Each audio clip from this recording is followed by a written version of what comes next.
नमस्कार साथियों, स्वागत है आप सभी का आपके अपने जनरल जीके फ्लैश ऑन में। आज की ये वीडियो सिर्फ उनके लिए है जिनका सीटेट का पेपर 1 का एग्जाम है। तो जुलाई 2025 में आपका एग्जाम होने वाला है। अगर आप पीआरटी की तैयारी कर रहे हो तो ईवीएस की 6 थीम मैं आपको पढ़ाने जा रहा हूँ। इसकी जो पहली थीम है और उसकी 4 उप थीम मैं करा चुका हूँ पिछली वीडियो में। इस वाली वीडियो में आप इस चीज़ को देख सकते हो। पूरी पहली थीम और उसकी चारों उप थीमें इसमें बताई गई हैं और आपको इस वीडियो का लिंक डिस्क्रिप्शन में मिल जाएगा। आज हम बात करेंगे बची हुई 5 थीमों की। आज थीम 2 पढ़ेंगे और इन थीम से आपका एक क्वेश्चन आया है सीधे सीधे ईवीएस में। जाहिर सी बात है और सीधी सिंपल बात है कि अब आगे भी आपको इन थीम से रिलेटेड क्वेश्चन देखने को मिलेंगे। तो आपको ये सारी थीम पता होनी चाहिए और जिसको ये थीम नहीं पता वो एक क्वेश्चन अपना छोड़ के आ जाएगा आसानी से, और जबकि बहुत सिंपल क्वेश्चन है आपका इससे जो बन के आएगा।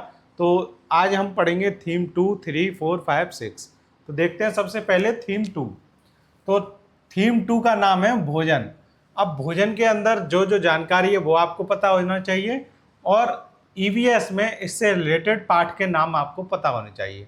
आज हम कक्षा 5 की कर रहे हैं, फिर 4 की, फिर 3 की, ऐसे करके हम तीनों ईवीएस की किताब की थीम से रिलेटेड सारे चैप्टर खत्म कर लेंगे और फिर हमको पता पड़ जाएगा किस थीम से कौन कौन से पार्ट संबंधित है। सीधे सीधे वो पूछेगा कि ये वाला पार्ट किस थीम से संबंधित है, या फिर थीम का नाम बता देगा भोजन थीम, और फिर आपसे पूछ लेगा इससे संबंधित पार्ट का नाम क्या है। 4 पार्ट के नाम लिखे होंगे, उनमें से कोई एक पार्ट होगा जो भोजन की थीम से संबंधित होगा, बाकी 3 किसी और थीम से संबंधित होंगे। तो ऐसे ही आपको यही सोचकर समझना है। और बाद में जब मैं आपको सीडीपी के क्वेश्चन करा ही रहा हूँ और जो भी आपके पेडागोजी के चल रहे हैं अभी, बाद में जब हम ईवीएस के करेंगे पीवाईक्यू, तब उसमें मैं आपको वो क्वेश्चन सीधे सीधे कराऊंगा भी, और बाकी साथ में और भी जितने इंपॉर्टेंट थीम से रिलेटेड बन सकते हैं उनको भी समझाऊंगा। तो सबसे पहले भोजन की थीम में देखते हैं। इसमें चखना, पचाना, खाना पकाने और बचाने की तकनीक, किसान, भूख, खाना न मिलना सभी सहजता से शामिल हैं। किसमें? भोजन वाली थीम में। और पाठ 3 जो है इसमें क्या दिया है? वैज्ञानिक खोज की एक अद्भुत सच्ची कहानी है, हमारा पेट क्या क्या कर्तव्य दिखाता है, ये पाठ 3 के अंदर दिया गया है। और पाठ 4 में क्या है? मामिड़ी तांड्रा, जिसको आम पापड़ बोलते हैं, बनाने की कहानी है। पाठ 19 में बाजरे के बीज की कहानी है। तो ये मोटी मोटी जानकारी आपको इन तीनों पार्ट से मिल गई कि इनके अंदर है क्या। बाकी पार्ट 3 का नाम क्या है? चखने से पचने तक। आपको ये नाम सीधे सीधे याद रखना है। चखने से पचने तक भोजन थीम से संबंधित है। और जो पार्ट 4 है इसका नाम है खाएं आम 12 महीने, ये भी भोजन से संबंधित है। और पाठ 19 जिसका नाम है किसानों की कहानी, बीज की जुबानी, ये भी भोजन वाली थीम से ही संबंधित है। अब ये भोजन की थीम से कक्षा 5 की जो ईवीएस में जितने भी पाठ थे उनके हमें नाम पता पड़ गए और उन पाठ के बारे में मोटी मोटी जानकारी हमें हो गई है। बाकी हम पार्ट तो पढ़ेंगे ही डिटेल में। अभी हमको बस ये देखना है कि इस थीम से कौन कौन से पार्ट संबंधित हैं, उनके नाम क्या हैं। अब देखते हैं थीम 3। थीम 3 का नाम है पानी और इसमें आपके 3 पार्ट हैं। तो देखते हैं क्या है इसमें। जो पार्ट 6 है इसके अंदर पुराने स्रोतों की एक झलक और पानी के इंतजाम की ऐतिहासिक तकनीकों का जिक्र है। किसके अंदर? पार्ट 6 के अंदर। और पार्ट 7 में क्या है? पानी के कई प्रयोग ऐसे हैं जो हमारी रोज़मर्रा ज़िंदगी से जुड़े हुए हैं।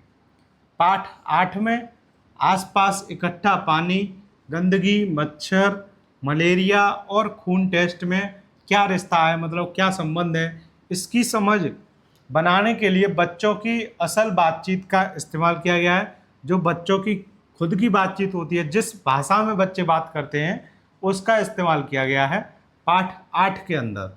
अब इन तीनों पाठ का हम नाम जानते हैं। जो पाठ 6 है इसका नाम है बूंद बूंद दरिया दरिया। पाठ 7 है इसका नाम है पानी के प्रयोग। और पाठ 8 का नाम है मच्छरों की दावत। अब आप देख रहे होंगे कि ये 2 नाम तो आपको सीधे सीधे पता पड़ रहे हैं पाठ 6 और 7 के, कि बूंद बूंद दरिया दरिया और पानी के प्रयोग, ये दोनों आपकी पानी की थीम से संबंधित होंगे। जबकि अगर आपने पाठ 8 का नाम नहीं ध्यान से याद रखा कि मच्छरों की दावत, ये जो है ये पानी थीम से संबंधित है, और अगर किसी बच्चे को नहीं पता या उसने इस चीज़ पर ध्यान नहीं दिया तो वो मच्छरों की दावत, जहाँ तक मेरा एक्सपीरियंस है, भोजन वाली थीम पर ही लगा कर आएंगे और यहीं से उनका एक आंसर गलत हो जाएगा। तो कोई सा भी क्वेश्चन कैसा भी आपसे पूछा जा सकता है, छोटी से छोटी बात आपको एक नोट्स की तरह लिखकर याद रखनी है, जिसकी वजह से आपका जो भी एग्जाम में क्वेश्चन बने वो गलत ना हो। अब देखते हैं हम थीम 4। थीम 4 का नाम है आवास, और इस आवास की थीम के अंदर 2 पार्ट हैं। एक तो है आपका पार्ट 13 और दूसरा है आपका पार्ट 14। अब आप ये देख रहे हैं जो आवास थीम है और इसमें जो गौरव जानी नाम लिया गया है, इसी से आपका जो 2024 में सीटेट दिसंबर में हुआ है उसमें क्वेश्चन आया था सीधे सीधे कि गौरव जानी वाली जो पार्ट है वो किस थीम से संबंधित है।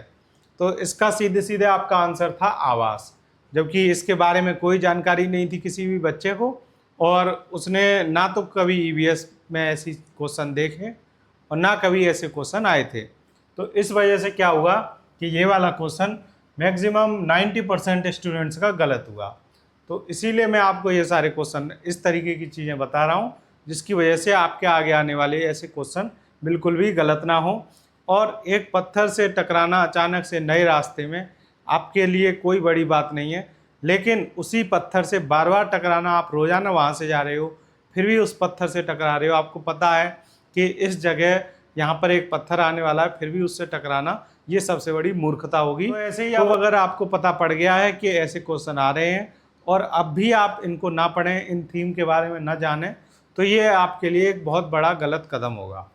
तो अब देखते हैं पार्ट 13 में जो है गौरव जानी की एक अद्भुत यात्रा के सहारे दर्शाता है कि एक ही राज्य के मकानों में कैसी विविधता है, यानी किस प्रकार अलग अलग तरीके के एक ही राज्य में मकान हो सकते हैं। साथ ही देश में कैसे खान पान, रहन सहन, बोली, पहनावे, इन सब में विविधता, यानी कि बहुत सारी डिफ्रेंशिएशन है, तरह तरह की वहाँ पर क्या है पहनावे हैं, खान पान, रहन सहन, बोली, ये सब अलग अलग है एक ही राज्य के होते हुए भी। और पार्ट 14 में क्या बात की गई है, भूकंप, बाढ़ आदि जैसी आपदाओं का जिक्र है और इस समझ पर जोर है कि इंसान पड़ोसियों के बीच क्यों रहते हैं। तो ये आपके पार्ट 14 और 13 के अंदर जो मोटी जानकारी थी, यानी कि बहुत ही इम्पोर्टेंट जो आपको पता होनी चाहिए, वो यही है। अब इसके बाद हम देखते हैं इन पार्ट के नाम क्या हैं। तो पार्ट 13 का नाम है बसेरा ऊंचाई पर, और जो पार्ट 14 है इसका नाम है जब धरती कांपी। तो ये दोनों पार्ट के नाम है। आपसे सीधे सीधे ऐसे भी पूछ सकते हैं कि जब धरती कांपी पार्ट किस थीम से संबंधित है, वरना फिर आपसे जैसे ये पूछा था गौरव जानी की जो यात्रा के बारे में बात की गई है, या गौरव जानी जिस पार्ट में एक किरदार का नाम है वो पार्ट किस थीम से संबंधित है, तो आपसे ऐसे भी पूछ सकते हैं कि भूकंप और बाढ़ आदि जैसी आपदाओं का जिक्र किस थीम के अंतर्गत किया गया है, तब वहाँ पर आपका आंसर होगा आवास। अब देखेंगे हम अपनी थीम 5। थीम 5 का नाम है यात्रा। तो यात्रा थीम में आप देख रहे हैं ये 4 पार्ट दिए गए हैं, पार्ट 9, पार्ट 10 और ये आपका पार्ट 11 और एक पार्ट 12। तो इन चारों पार्ट से क्या क्या आपकी जानकारी महत्वपूर्ण है वो देखते हैं। पार्ट 9 में एक टीचर की पहाड़ चढ़ने की रोमांचक दास्तां है और यह सवाल उठाती है कि लोग जोखिम भरे काम करते ही क्यों होंगे। आपको पता है कि जो एक पहाड़ चढ़ने की एक दास्तां रोमांचक बताई गई है, इसको एक कार्य करना जोखिम माना गया है। तो ये जोखिम भरे काम लोग करते ही क्यों हैं, ये पार्ट 9 के अंदर बात की गई है। जबकि पार्ट 10 के अंदर क्या है, ऐतिहासिक इमारतों के माध्यम से बच्चों में पुराने समय की तकनीकी डिजाइन, धातुओं का प्रयोग, पानी के इंतजाम आदि के प्रति समझ बनाना है। और पार्ट 11 में मौका है कि बच्चे पृथ्वी के आकार या खिंचाव जैसी चुनौतीपूर्ण अवधारणा से जूझें। और पार्ट 12 में इस ज्वलंत, यानी कि बहुत ही ज़्यादा जो सेंसिटिव एक मुद्दा है उस पर बहस है कि पेट्रोल डीजल कैसे सीमित हैं। तो इसके बारे में बच्चों के समझ बनानी है और ये सारे पार्ट आपके यात्रा थीम से संबंधित है। अब इन पाठ के नाम जानते हैं हम। पाठ 9 का नाम है डायरी, कमर सीधी ऊपर चढ़ो, ये पाठ 9 का नाम है। पाठ 10 का नाम है बोलती इमारतें, और पाठ 11 का नाम है सुनीता अंतरिक्ष में, और पाठ 12 का नाम है खत्म हो जाए तो। ये चारों पाठ के नाम हैं और आपको इन पाठ के नाम से जो थीम है, यात्रा थीम, इससे आपको याद रखना है। बाकी इनके बारे में जो महत्वपूर्ण जानकारी है वो भी आपको ध्यान में रखनी है। अब देखते हैं हम छठी थीम, और वही हमारी लास्ट थीम है। तो फिर इसके बाद आपकी ईवीएस कक्षा 5 से संबंधित सारे चैप्टर जिन भी थीम से संबंधित है वो हमको पता पड़ जाएंगे। इसके बाद फिर हम देखेंगे कक्षा 4 और फिर कक्षा 3। ऐसे ही तीनों क्लास की आपको सारी थीम से संबंधित चैप्टर और उनके बारे में मोटी मोटी जानकारी होनी ही चाहिए, जो सीधे सीधे आपसे पूछे जा सकते हैं। तो अब देखते हैं हमारी आखिरी थीम। थीम 6 का नाम आप देख सकते हैं क्या है, हम चीज़ें कैसे बनाते हैं। इसके अंदर जो भी दिया गया है, देख रहे हैं आप, कोई भी पाठ नहीं दिया गया है इस थीम में। तो इस थीम के बारे में जानना और भी ज़्यादा इम्पोर्टेंट हो जाता है आपके लिए, क्योंकि इसमें पाठ का नाम नहीं है।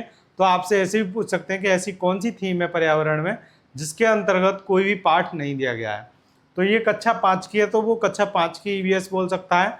और देखेंगे 3 और 4 की ईवीएस में कौन सी थीम में क्या है वो हम बाद में देखेंगे। अभी आप ये ध्यान रखिए, कक्षा 5 की जो ईवीएस की छठी थीम है, हम चीज़ें कैसे बनाते हैं, इससे कोई भी पाठ नहीं दिया गया है। तो इस थीम में क्या है, यह थीम सभी थीमों से जुड़ी अवधारणाओं में करने की प्रक्रिया या तकनीक पर जोर देती है। जो भी जितनी भी थीम है, बाकी की शुरू की आपने 5 थीम पढ़ी है, उसमें जितनी भी आपकी अवधारणा ऐसी है कि कुछ भी कार्य करने की प्रक्रिया हो या तकनीक हो, उस पर जोर देती है ये थीम। अतः यह पांचों थीम का अंतर्निहित हिस्सा है। तो आपसे सीधे सीधे ये भी पूछ सकते हैं कि ऐसी कौन सी थीम है जो पांचों थीमों का अंतर्निहित हिस्सा है। तब आपका जवाब होगा कि थीम 6 हम चीज़ें कैसे बनाते हैं, ऐसी थीम है जो पांचों थीम का अंतर्निहित हिस्सा है। और इसके बारे में क्या दिया गया है, पाठों में जहाँ जहाँ प्रयोग करने, चीज़ें बनाने की बात हो, उन्हें करने के लिए खुलकर मौके दें। तो आपसे सीधे ये भी पूछ सकते हैं कि कौन सी थीम के अंदर ऐसी बात की गई है कि प्रयोग करने, चीज़ें बनाने की बात और उन्हें खुलकर मौके देने की बात की गई हो। तब आपका जवाब होगा थीम 6, और जिसका नाम है हम चीज़ें कैसे बनाते हैं। तो आज की वीडियो से इतना ही। आपने पूरी 6 थीम देख ली हैं। अब पहली थीम की 4 उप थीमें और बाकी की 5 थीम में कोई उप थीम नहीं थी, वो उनसे संबंधित पाठ के नाम ये सब हमें पता पड़ गया। अब आपकी जो कक्षा 5 की ईवीएस है, इससे थीम से रिलेटेड कोई भी क्वेश्चन आ जाए तो आप इसको आसानी से कर दोगे। अब हम बाकी जो कक्षा 4 और कक्षा 3 की ईवीएस, उससे संबंधित जो भी आपके थीम के क्वेश्चन होंगे उनको बाद में हम करेंगे। अगली वीडियो में देखेंगे कैसे कैसे उससे थीम से रिलेटेड क्या क्या जानकारी हमें मिलती है। तो आज की वीडियो से इतना ही। मिलते हैं आपसे अगली वीडियो में, तब तक के लिए धन्यवाद।